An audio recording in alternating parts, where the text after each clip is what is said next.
I've been standing in the same kitchen since I was 22, though the place looks nothing like it did back then. Calder's Table was once a dim little corner diner on a busy Seattle street. The kind of place you'd walk past without a second glance. My grandfather, Silas Calder, had opened it in 1974, cooking comfort food for dock workers and office clerks, when he passed it down to my parents. They kept the name, but let the shine fade. By the time I returned from culinary school in New Orleans, the walls needed paint. The menu hadn't changed in a decade, and the regulars were getting fewer every year. I'd earned a degree from Oregon State in marketing before chasing my culinary dream, and I walked back through those doors with a plan. Not just to cook, but to build something worth remembering. I brought in bold flavors soy ginger short ribs that melted under the fork, seared halibut with saffron beurre blanc, and the dish that would become our signature tangerine glazed lobster. I learned to style plates for the camera, posting videos of sizzling poke bowls and caramelizing sugar that turned our dormant Instagram into a feeding frenzy, from 12 followers to 50,000 in 2 years. Our little restaurant became a place people crossed the city to visit. The pinnacle came when the Alderbrook Hospitality Group approached me. They wanted Calder's Table recipes for their West Coast hotels, willing to back it with a $1.8 million investment. I negotiated every detail myself: menu rights, sourcing standards, even the plating. When we signed the deal, I stood in the quiet dining room after closing, hands on the worn wooden bar, imagining my grandfather's smile. People began to call me the face of Calder's Table, though officially I was still just the head chef. I didn't push for the title. The work spoke for itself, and I told myself the family would see that in time. Still, on quiet mornings before the prep rush began, I'd sometimes imagine a place of my own, not to replace Calder's, but to see what I could build without limits. That morning, as I prepped for our annual family meeting, the air in the private dining room felt warm with possibility. I didn't know the future of the restaurant was about to turn in a direction I never saw coming. The private dining room had always felt like a sanctuary: deep wood paneling, shelves of wine bottles, and framed black and white photos of my grandfather in his apron. It was where we celebrated milestones, where decisions were made over plates of food and cups of coffee. That morning, I walked in with my notebook ready, expecting to talk about expansion plans I'd pitched months ago. My father, Kenneth, sat at the head of the table, glasses low on his nose. My mother, Elise, had her usual steady, unreadable expression as she sipped her coffee. Sloane, 3 years younger than me, lounged in her chair, scrolling on her phone like she'd rather be anywhere else. Dad cleared his throat, his signal that something big was coming. "Your mother and I have decided it's time to appoint a CEO for Calder's Table," he began. "We believe Sloane is ready to take the helm." For a moment, the words didn't register. "Sloane," I repeated. She looked up from her phone with a smile that barely reached her eyes. "I've got my MBA. Maris, time to put it to use." Dad went on, "You've done wonders in the kitchen, but Sloane has the business acumen to scale. We're thinking bigger picture, multiple locations, franchise potential." I set my pen down slowly. I doubled our revenue. I secured a $1.8 million investment. I built the brand from the ground up. And you think I can't see the big picture? Sloane leaned forward, flipping through a printout of her strategic vision. "First step is streamlining the menu.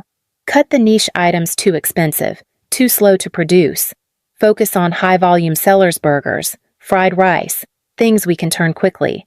"That's not what we're known for," I said sharply.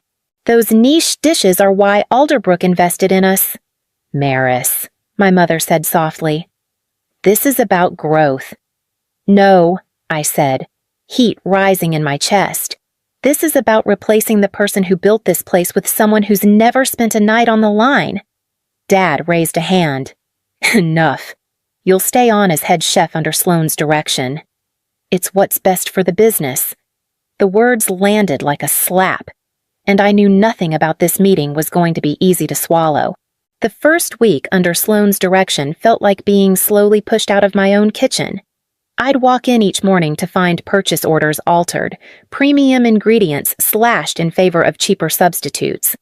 Frozen shrimp replaced the fresh spot prawns we'd been sourcing from the coast for years. Imported saffron gone too costly for the margins. Sloane's note read in red ink across my order sheet. One afternoon, my phone buzzed with a call from Denise Hart, our seafood supplier for nearly a decade. Maris, your sister just called me asking for bulk frozen halibut. Is this some sort of trial run? Her voice was cautious, but I could hear the edge of disbelief. No, Denise, I said, gripping the phone tighter. It's not a trial. Ignore her order. I'll handle it. But handling it meant fighting the same battles every day. Sloane began reviewing my marketing campaigns, questioning why we spent on professional photography or sponsored posts. She didn't understand that a single viral video could fill our tables for weeks. The staff felt the shift, too, mid-service. She'd wander into the kitchen, clipboard in hand, scribbling notes while servers sidestepped her in the narrow space. Once, during a dinner rush, she leaned over the sauté station and told my sous chef to simplify the garnish on our miso cod. The plate went out looking like something from a chain restaurant, and the customer sent it back. By the end of the month, the tension was thick enough to taste. The team spoke in clipped sentences, careful to keep their heads down. They looked to me for answers I didn't have. Then, in a manager's meeting, Sloane flipped open her binder and said casually, I think we should cut the tangerine glazed lobster, the miso cod, and the yuzu scallops. They're too labor-intensive and eat into profits. I stared at her, my pen frozen above my notes. Those weren't just dishes, they were the backbone of our reputation. The reason Alderbrook had written a check with 7 figures on it? I knew then that she wasn't just trimming costs, she was dismantling everything I had built. Piece by piece. The night of the chef's table event was supposed to be a showcase 5 courses, each paired with wines from a boutique vineyard in Oregon. Our most loyal patrons seated around the open kitchen to watch the process.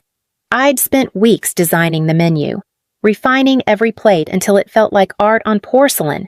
The tangerine glazed lobster was the centerpiece, the dish that had earned us praise from Alderbrook's investors. Guests had just settled in, the first course being plated, when Sloane appeared at the pass in a tailored blazer and a self-satisfied smile.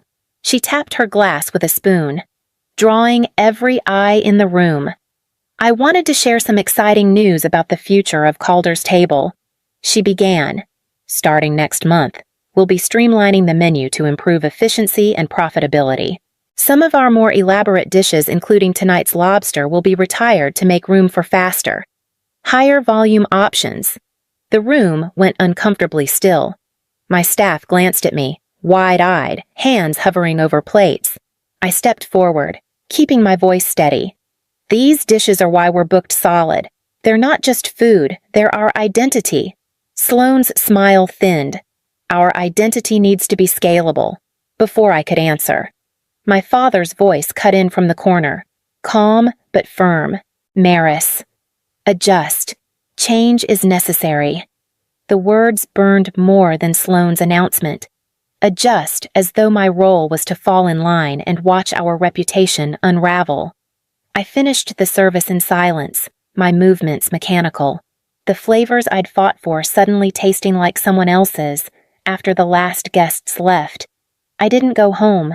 Instead, I walked the wet streets to Holly Vance's place, the warm-lit bistro that had been my second home since culinary school. She poured me coffee, set it down, and leaned against the counter.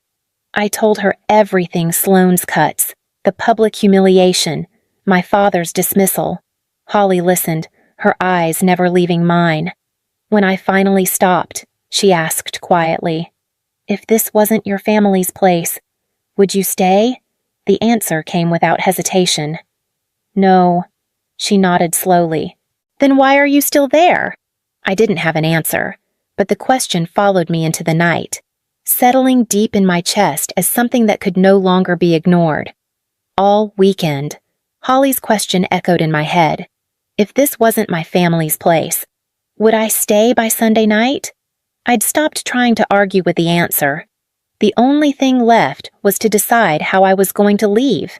I sat at my kitchen table, laptop open, a stack of worn recipe binders beside me. These weren't just lists of ingredients, they were years of trial, error, and refinement. The tangerine glazed lobster, the miso cod, the yuzu scallops. I backed up every file to an external drive, scanning my handwritten notes into PDFs. The restaurant's official copies could stay where they were, but the originals were mine. Then I went through my supplier contacts. Denise Hart's Seafood Deliveries, the organic farm in Snohomish that sent us fresh herbs every Thursday, the artisanal vinegar maker in Portland. These weren't just vendors, they were relationships I'd cultivated over late-night calls, shared meals, and mutual trust. I exported every email thread, saved phone numbers, and made sure they knew to expect changes. Last was the Alderbrook file. Every meeting note, every version of the contract, every email with Ethan Dre, their representative. Technically, the contract belonged to Calder's Table, but the trust that had made it possible belonged to me. Ethan had come to me because he knew my food, my standards, my follow-through. Without that, the numbers on paper didn't mean a thing. By the time the sun rose Monday, my decision felt solid.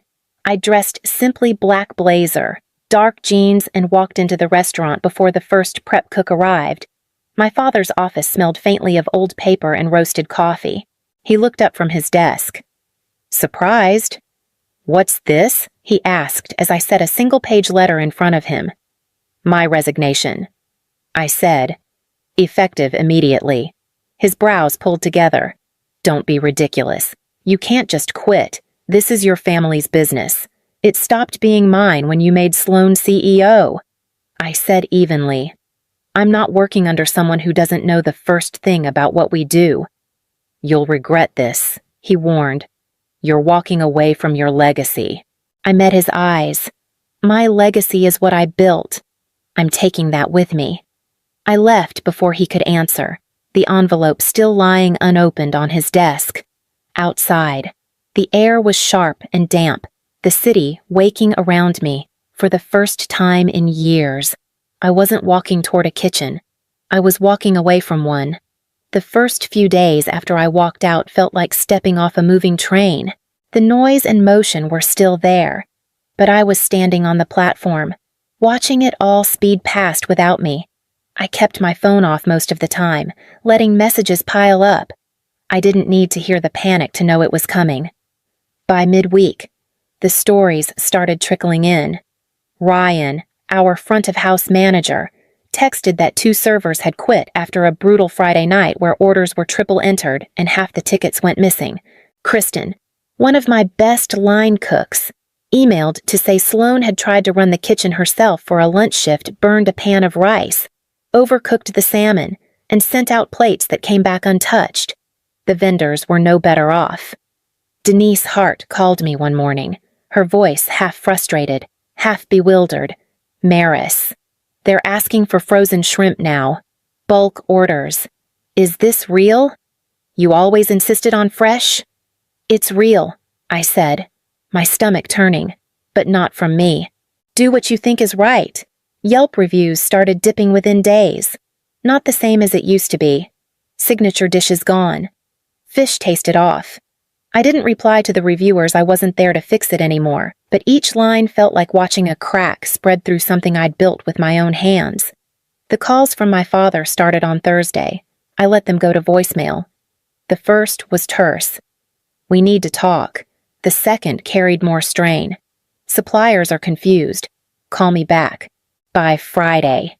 His voice was tight, almost pleading. "There's an issue with Alderbrook. Ethan's raising concerns about changes to the menu. This is serious. Maris." That one made me stop. Alderbrook wasn't just a contract, it was the foundation of the restaurant's growth plan. The thing that had shifted us from local gem to regional contender. If Ethan was unhappy, it meant something big was breaking loose. I didn't call back. Not yet. But I felt the pull. The the curiosity that comes when you know a storm is about to hit, and you're the one who taught them how to read the weather. The call came on a Tuesday afternoon. I almost didn't pick up when I saw Ethan Dre's name flash across my screen, but curiosity won out. "Maris," he said without preamble. "I just met with your sister. It was not good." I leaned back in my chair. How bad she couldn't answer basic questions about the signature dishes. When I asked about sourcing, she gave me numbers that didn't match our agreement. Then she pitched replacing the tangerine glazed lobster with burgers. Burgers. "Maris." His voice was sharp, the frustration barely contained. I closed my eyes, picturing the expression he must have worn in that meeting. Ethan didn't rattle easily. If quality changes, the deal's off. He continued, "I'm giving you the courtesy of a warning before we make anything official. We signed this because of your food, your standards. Without that, Alderbrook has no reason to stay." "I'm not there anymore," I said quietly. "You'll have to take it up with the CEO." There was a pause. "That's a shame," he said, and the line went dead. 3 days later, my father called. His voice was raw, stripped of the usual authority. "Maris, it's gone. Alderbrook pulled the investment.